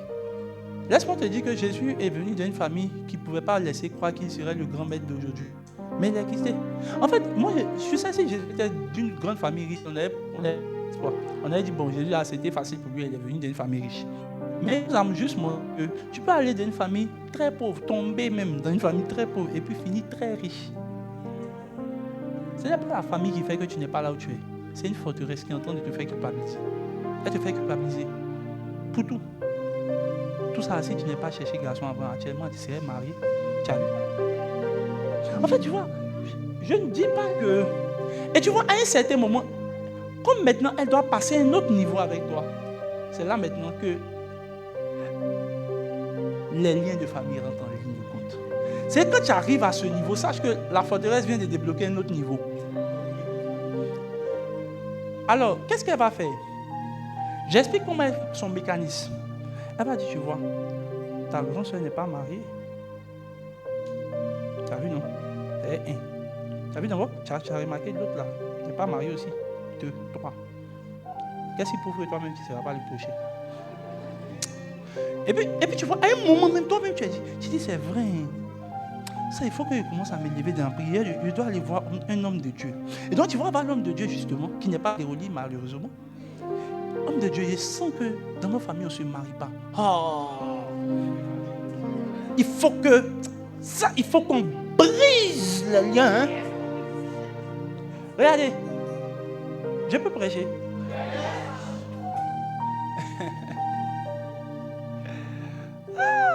En fait, elle va te convaincre que non, tu vois, c'est ça. Elle va revenir encore. Tu vois, ton grand frère n'a pas eu bac. Ton grand frère, le mec qui est le premier de la pub, n'a pas eu bac. Ça fait... Celui qui vient avant lui. Oh, toi, tu es 6e. Hein? Il n'a pas eu le bac. L'autre aussi n'a pas eu bac. 5 générations, toi, tu es le 6e. Quand sera-t-il? Et finalement, en fait, la forteresse commence à s'inviter dans ta vie.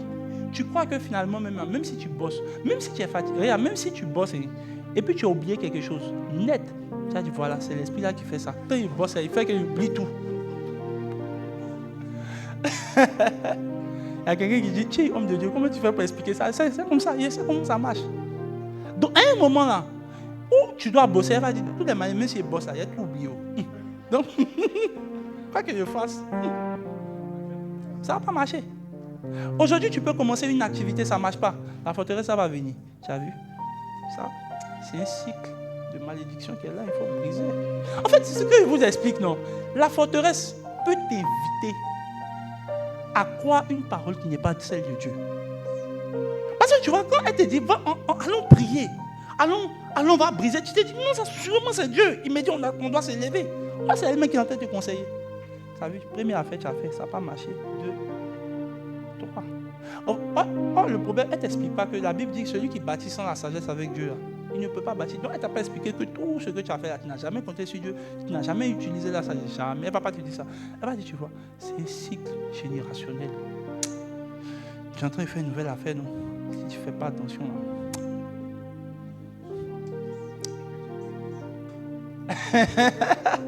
Et donc, elle va commencer à faire ça. En fait, finalement, tu vas voir que Dès que tu commences une affaire, l'affaire n'a même pas commencé, tu es déjà découragé. Parce que tu te dis que ça arrive. Et donc, elle va te conduire à mal faire encore les choses. Puis c'est quelque chose que tu fais pas avec découragement. Tu ne vas pas bien faire. Tu vas finir par échouer encore. Et elle va dire, tu vois, je t'avais dit. C'était dit.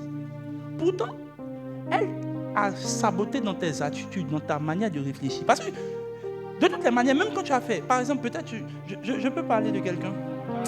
Je parle sur une autre chose. Parce que les gens ici, là, ils sont hostiles à mon enseignement. Regarde, tu as remarqué qu'il y a des affaires que tu as faites au début, tu t'es donné entièrement. Hein? Je parle de toi. Et puis je parle de quelqu'un d'autre aussi. Tu es aussi dedans, tu vas voir. Tu t'es donné à fond. Et puis finalement, tu n'as pas eu de rémunération. Quand une deuxième affaire vient, moi, elle ne va pas me donner comme ça. Et puis, ils vont. Et donc, elle va faire que ton travail sera bâclé devant les gens. Et quand tu vas, ils vont dire, mais lui, et puis ils vont te laisser. Ils vont dire, ils vont partir chez quelqu'un d'autre. Tu vas dire, voilà. Oh, tu ne sais pas que c'est parce que tu ne t'es pas donné à fond que l'autre est parti. Donc, elle va te dire, tu vois, quand tu te donnes à fond, ça ne paye pas. Donc, il ne faut jamais te donner à fond dans la vie, là. Et tu vois, à un moment, tu deviens médiocre. Parce que simplement, tu te dis, que je fasse, moi, me donner comme ça, moi, et puis ils ne vont pas me... C'est pas la peine. Donc, tu vois, elle a pris une première expérience, te faire culpabiliser pour que tu fasses tout le reste mal. Et ça va faire que tous les gens maintenant qui te connaissent, ils ne connaissent pas la première fois où tu t'es donné bien. Ils connaissent toutes les autres fois où tu ne t'es pas donné. Et finalement, on dit, lui, il n'est pas bon. Et puis finalement, tu crois que tu n'es pas bon. Ou du moins, qu'il y a un lien qui fait que, en réalité, tu n'es pas là où tu dois être. Ce n'est pas parce que vous échouez une chose une fois que ça veut dire que vous n'êtes pas bon pour la chose.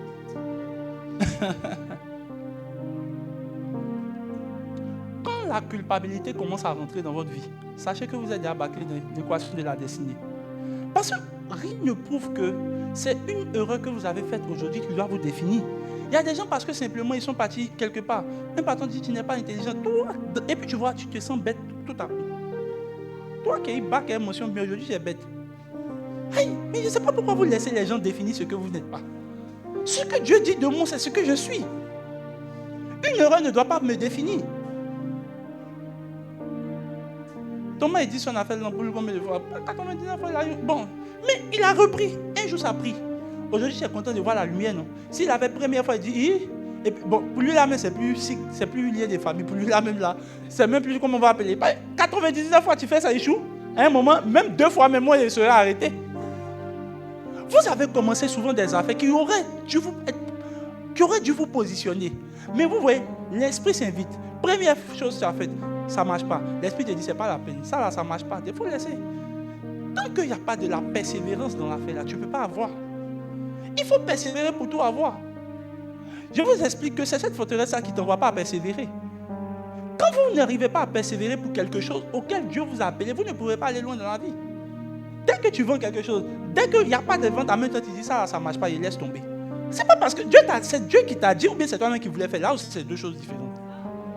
Si Dieu t'a dit, mon ami, il n'y a pas de client aujourd'hui. Lui qui m'a dit là, il va envoyer les clients. Je ne crois pas à ces liens de famille, mais je crois plutôt en la culpabilité qui n'est pas en train de vous envoyer loin. Et et je vous explique que ces liens de famille là, autrement sont devenus des... Écoutez-moi bien, vous pouvez être dans une famille, les gens n'ont pas bac et vous serez le seul à avoir bac. Vous pouvez être dans une famille, les gens se marient pas. Regardez, je peux prêcher quelque chose. Elle sûrement vient d'une famille, les gens ne se marient pas là-bas. C'est vrai, non? Mais tu t'es marié, non? Est-ce que tu es bloqué par quelque chose? La seule chose qu'on a eu à faire là, c'est de nous donner la parole de Dieu. Parce que quand tu crois que toi, ton cas n'est pas comme celui de ta famille, tu es différent. Moi, je suis le premier à me marier de ma famille. Et puis le reste va me suivre. Regardez, que les gens se marient pas, ça, c'est pas mon problème.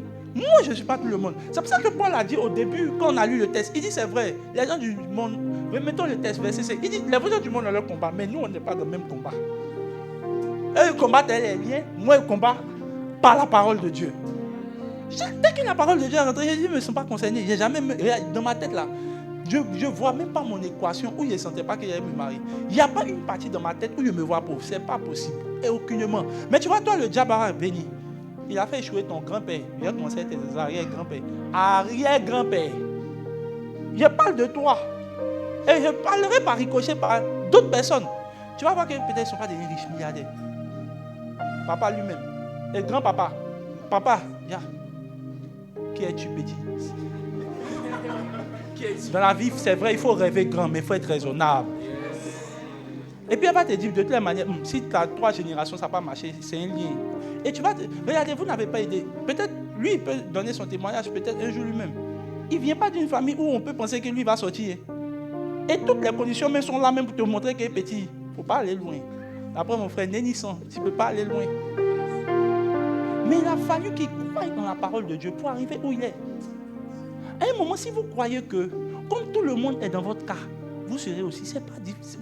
Vous n'allez pas aller loin. À un moment, il faut te... Même si tu es dans une commune précaire, il n'y a pas de problème. Il faut regarder.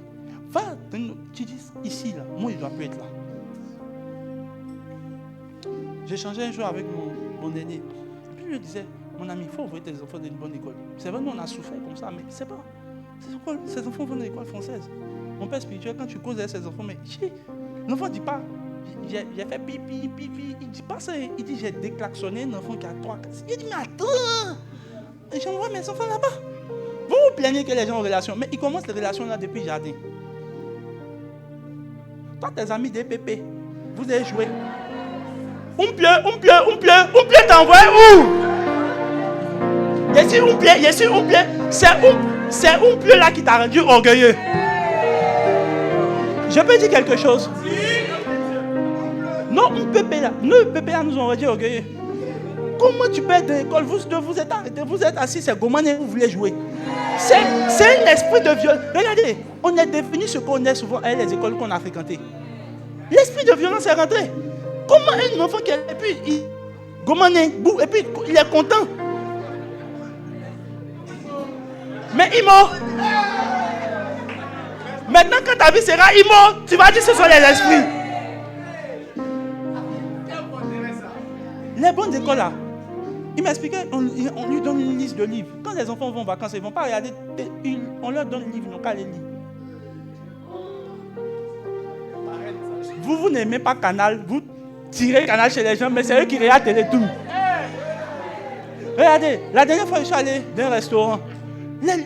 Comment on appelle jumeaux? Les enfants là, ils sont blancs, les petits, ils sont en train de vendre. Les parents ne les ont pas appris à les rester samedi à la maison en train de regarder télé. Ce n'est que vous les pauvres qui apprenez ça. Les enfants sont en train de vendre. Bonjour monsieur, moi je vais manger shawarma. Les petits là, monsieur Yann, il a dit moi mes enfants, en tout cas vrai. Samedi là c'est barré, ils vont aller vendre leur maman.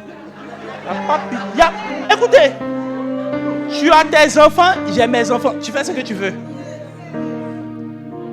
Il va aller en vacances sous ça. Apprenez le commerce là-bas. Apprenez le business. Apprenez. Les enfants là savent parler. Et puis non, ils m'ont convaincu d'acheter quelque chose. Monsieur, écoutez, et puis c'était bracelet vendait. J'ai dit non, moi je n'ai pas besoin de bracelet. Non, mais monsieur, vous pouvez en prendre pour votre femme. Vous avez des femmes et des enfants. J'ai dit Je vous dis la vérité. Ça arrivera. J'étais dans le magasin. J'ai dit l'enfant là me convient. J'ai dit mais attends. Un tel enfant, comment il va grandir puis il va manquer d'assurance? Il s'est convaincu. Même si vous n'avez pas, c'est pas pour vous, c'est pas grave, vous avez faim. Mais monsieur, vous n'avez pas des enfants, vous pouvez en acheter. Pas ton enfant, c'est pas parler. Au lieu de l'apprendre, il va pouvoir convaincre. Tu ne peux pas.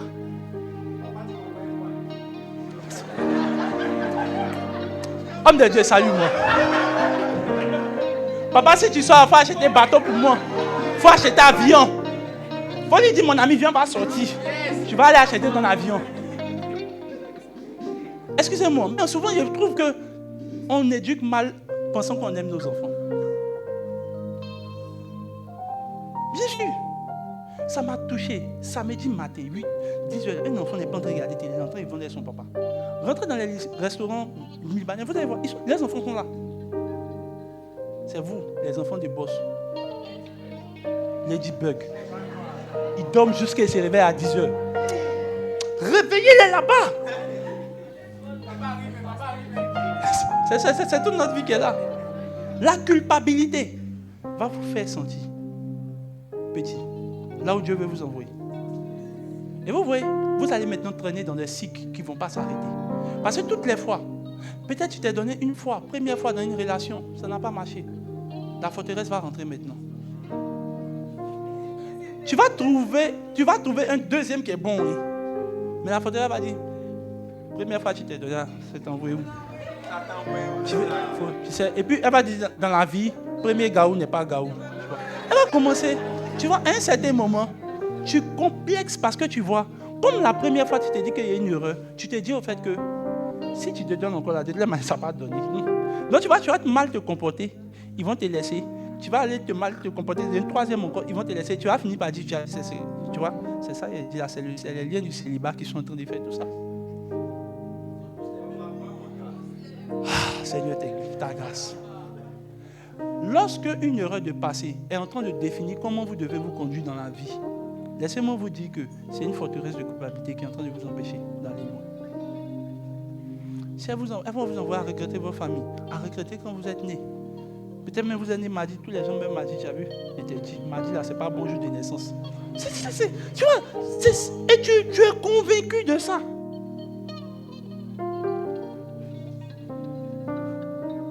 Seigneur, ta grâce.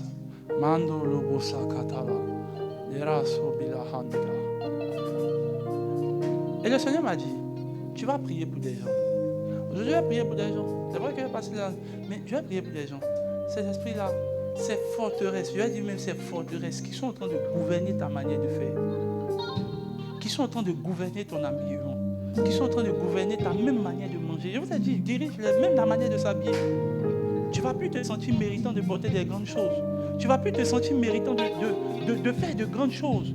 Elle va te faire croire que louer une maison, c'est une bonne chose. Elle va te justifier le fait que Jésus même n'avait même pas d'endroit où dormir. Vous voyez, quand la forteresse, quand la Bible nous a montré, on peut, là, quand vous pouvez me faire sortir le test là, un jour je causais avec quelqu'un, il me disait non, mais c'est important d'avoir une grande maison. Même Jésus dans la Bible là, Jésus n'a pas un endroit où dormir. C'était un frère d'une autre communauté. Bon, leur communauté là aussi, ils croient beaucoup de choses bizarres.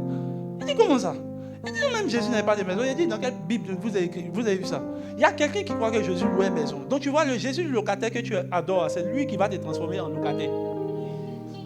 Laissez-moi vous dire, un jour, l'année prochaine, ça c'est l'année prochaine, je parlerai du faux Jésus qu'on adore.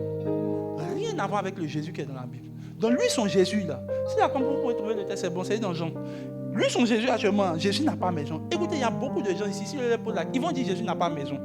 Même dans la Bible, Jésus a dit, le Fils de l'homme n'a pas un endroit où poser la tête. Le Fils de l'homme lui-même là, il se cherche.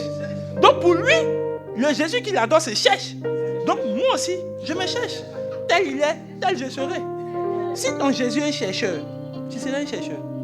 Si ton Jésus se cherche et dans les cherchements, tu seras dans les cherchements. Je ne suis plus allergique à ce que Dieu veut pour moi. Quand je vous dis allergique là, c'est les choses que tu ne supportes pas. Moi, je supporte tout ce que Dieu aime. Moi, je supporte.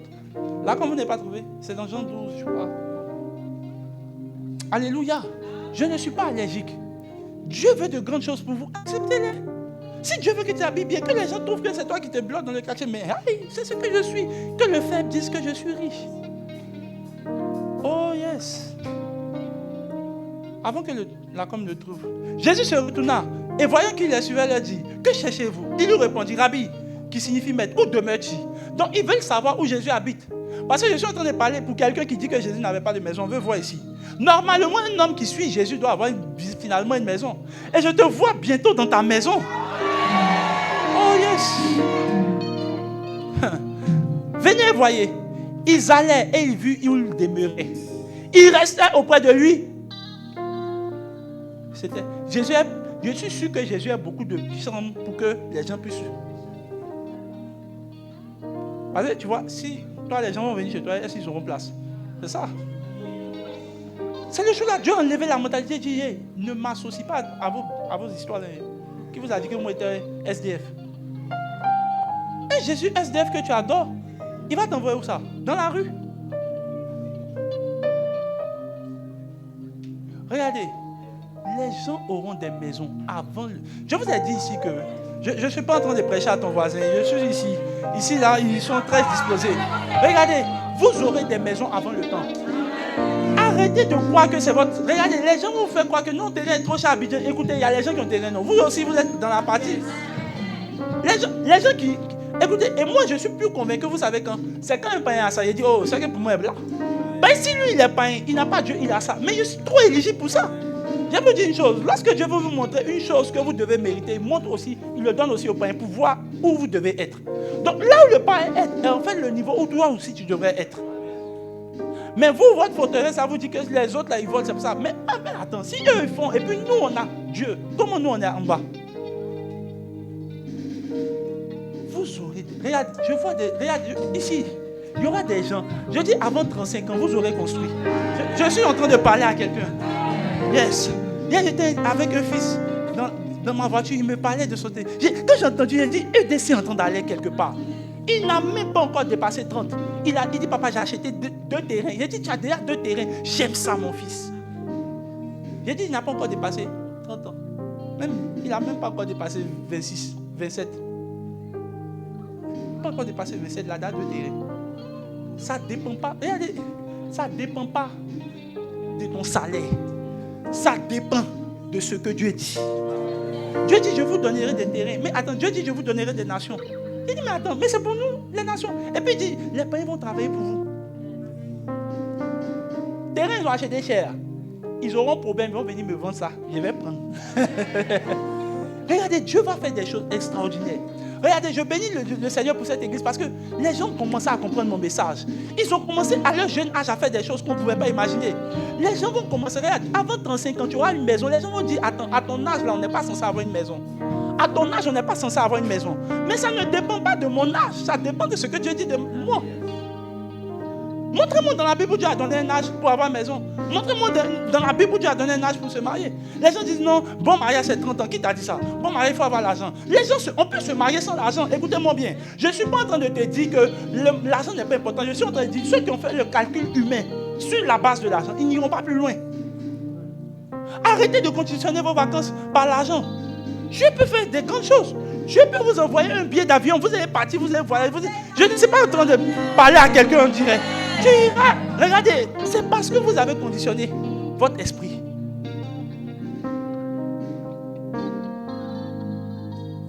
Quand on dit aux gens, tu as voyagé. Oh, mais là, on va venir où? J'ai regardé une ici. Elle a dit, toi, pourquoi tu n'es pas en train d'aller faire anglais? Viens, tu vas voyager. Ça ne dépend pas de ce qu'elle croyait. Ils ont payé un billet d'avion. Tout frais payé, elle est partie jusqu'à elle a eu l'argent même là-bas. Tu as payé quelque chose? Non. Qu'est-ce qui a été fait? C'est la grâce de Dieu. C'est ce que Dieu vous dit que vous devez suivre. Si vous voulez regarder dans vos poches, vous n'irez pas loin. Si vous voulez aller regarder dans vos poches, vous ne serez même pas en train de faire ce que vous devez faire. Dieu te dit qu'il veut te donner un bien. Mais toi, tu es en train de calculer ta poche. Dieu peut te donner le bien. Elle m'a raconté son témoignage. Comment Dieu lui a envoyé les appareils. Elle-même, elle est en train de cotiser. Son salaire n'avait pas arrivé, même si 1 an et demi, ce n'est pas sûr. Et Dieu a fait la chose. Quand vous croyez que Dieu n'a pas la méthode, c'est que Dieu n'est plus Dieu.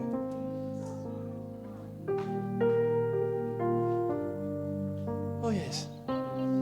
Et moi, je suis expert dans croire Dieu facilement. Je vous assure. Très, très fort. Souvent, je suis sûr que c'est ma femme qui me bloque un peu. Parce qu'elle fait, elle dit, toi là, bon, mais elle parle plus, elle dit, je ne parle plus. Qu'est-ce que c'est toi l'homme de Dieu? Mais je suis l'homme de Dieu, bien sûr.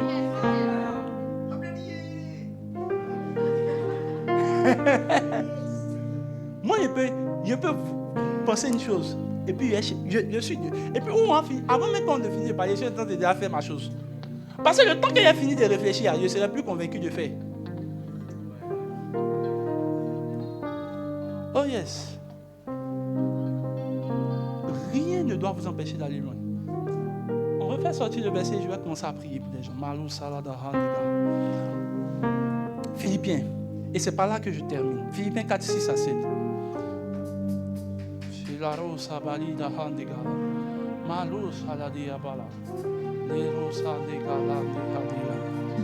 Seigneur, merci pour ta grâce. Merci pour ta grâce. Merci pour ta grâce. Ça va? Ça va? Ça va aussi? Bien. Tu sais pourquoi il t'a salué? C'est pas pourquoi il est salué. On lit le texte et puis il revient à toi. Ne vous inquiétez de rien, mais en toute chose, faites connaître vos besoins à Dieu par des prières, quoi. Et des actions de grâce. Merci le Seigneur, parce que c'est ce qu'on va faire maintenant. Maintenant, regardez quelle est la réponse de Dieu. Normalement, bloquons, non, reviens. Normalement, si on bloque sur ce verset, Et on veut être logique. Tu as des problèmes. Dieu dit quoi? Fais-moi pas de ça par la prière. Et normalement, ce qui doit venir, c'est quoi? Dieu va te répondre comment? En t'envoyant quoi? En répondant à tes problèmes. Normalement, le verset qui suit, ça doit être quoi? Et Dieu répondra à tous vos besoins que vous lui avez envoyés. Mais ce que Dieu vous envoie pour répondre à vos problèmes là, est une chose bizarre. Regardez le verset qui suit. Je reviens à toi, pourquoi tu vas comprendre. C'est en rapport avec ce verset. Allons-y. Et la paix de Dieu, qui surpasse toute intelligence, gardera vos cœurs et vos pensées en Christ. Quel est le rapport entre la paix de Dieu et puis mon problème d'argent? Bon. Je vais me marier. Ça a quel rapport avec... Je ne sais pas, si vous comprenez, tu as faim. Normalement, Dieu répond à ta prière, t'envoie la nourriture. Est-ce que c'est la paix, on mange? Parce que moi, je veux répondre à Dieu à cette question. Tu vois, les problèmes financiers pour ce que tu veux faire, tes projets, tu vois, c'est la paix de Dieu.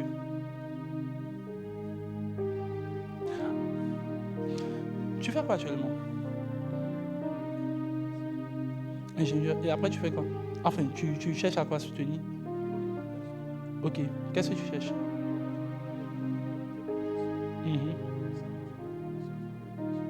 Ok, maintenant tu veux continuer, non? Et l'école où tu veux aller là, c'est quoi? C'est beaucoup cher. Géomètre expert. Ok, qu'est-ce qui bloque?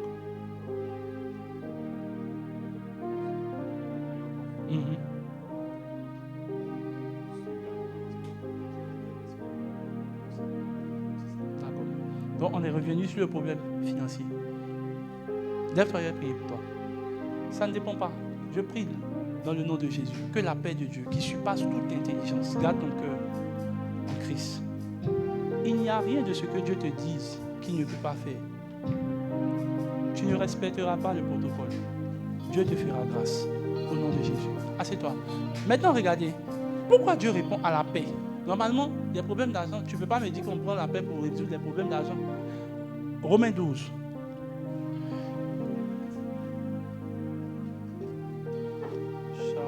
Romains 14, verset 17. Pourquoi Dieu envoie la paix? Dieu ne vous envoie pas les choses physiques pour répondre à vos besoins. Il vous envoie les choses qu'il possède lui-même. Le royaume de Dieu, ce n'est pas le manger et le boire, mais quoi? La paix et la joie. Je vais vous dire une chose. C'est les trois choses que Dieu prend pour répondre. Maintenant, pourquoi Dieu utilise ces trois choses? Lorsque tu n'as pas l'argent, tu n'as pas un problème d'argent, tu as un problème de paix. Tu manques de paix lorsque tu n'as pas l'argent. Tu as remarqué que ce n'est pas l'argent qui fait même que tu as un problème, mais tu n'es pas en paix. Lorsque tu es malade, le diable n'enlève pas ta santé. Où est les faux chants qui disent tout ce que le diable a volé, oh, j'arrache, j'arrache, j'arrache. Ma santé qu'il a volé, oh. Les mariages qu'il m'a volé, oh. Tu fais comme si quand le diable vole ton mari, il va se marier. Le diable n'en a rien à... Non, écoutez. Si le diable n'en a rien à foutre de votre mariage, il n'en a rien à foutre de votre argent. Il est le Dieu de l'argent. Réfléchissez. Il va faire... Bon, quand tu dis le diable arrache mon argent, moi, mais que juste être un peu intelligent. Le Dieu de l'argent, lui-même, arrache ton argent. Ça n'a aucun sens. Ou bien qu'il a arraché ton mari, il est parti donner ton mari. Je ne sais pas. Ce que le diable arrache en vrai, c'est votre paix. Lorsque vous êtes malade, vous manquez de paix, vous n'êtes pas en paix. Lorsque vous n'avez pas l'argent, vous n'êtes pas en paix. Lorsque vous n'êtes pas en train de réussir, vous n'êtes pas en paix. En fait, tout ce que le diable vole en vrai dans votre vie, c'est la paix. C'est pour ça qu'aujourd'hui, le Seigneur m'a dit, quand tu vas prier pour les gens, communique-les la paix. Quand la paix rentre, c'est pour ça que la Bible dit un cœur joyeux est déjà guéri plusieurs maladies. Quand Dieu veut répondre à la maladie, écoutez-moi, il envoie la joie. Moi, j'avais tendance à croire que Dieu envoie la guérison. Il dit non, je réponds à la guérison par la joie. Toutes les choses du royaume là sont reliées à ces choses que Dieu peut. Donc quand Dieu t'envoie la paix là, il te rassure. La paix là maintenant te donne tout ce dont tu as besoin. C'est lorsque tu es en paix que tu sauras vraiment qu'est-ce qui peut te donner à répondre à tes besoins. Remarquez que les meilleures décisions que vous avez eues dans vos vies, c'est quand vous étiez en paix. Donc Dieu a intérêt à vous envoyer la paix pour ne plus vous perturber. Parce que quelqu'un qui n'est pas en paix est prêt à aller partout, sauf où Dieu lui dit de ne pas aller. Parce que tu vois, quand tu es agité, tu vas aller partout. Oh, Dieu ne t'envoie pas partout. Je prie que la paix de Dieu soit avec vous. C'est pour cela que vous marchez avec un homme comme moi, je suis très en paix. J'aime la paix. Quand il y a un truc là, je prie, Seigneur, envoie la paix. Parce qu'une fois que j'ai la paix à propos du sujet, je suis très sûr que Dieu... En fait, la méthode pour... Quand vous êtes en train de prier pour un sujet, pour savoir si Dieu vraiment va vous donner la chose, regardez si la paix est venue. Tant que vous n'êtes pas en paix, ça sous-entend que vous n'êtes pas sûr d'avoir ce que vous avez demandé. Moi, c'était une démon. La rochala da mazo la de galande brasso de shalaba. L'eredado lo vocele le manda la bayaladas. Jésus, nous te levons. Jésus, nous t'élevons.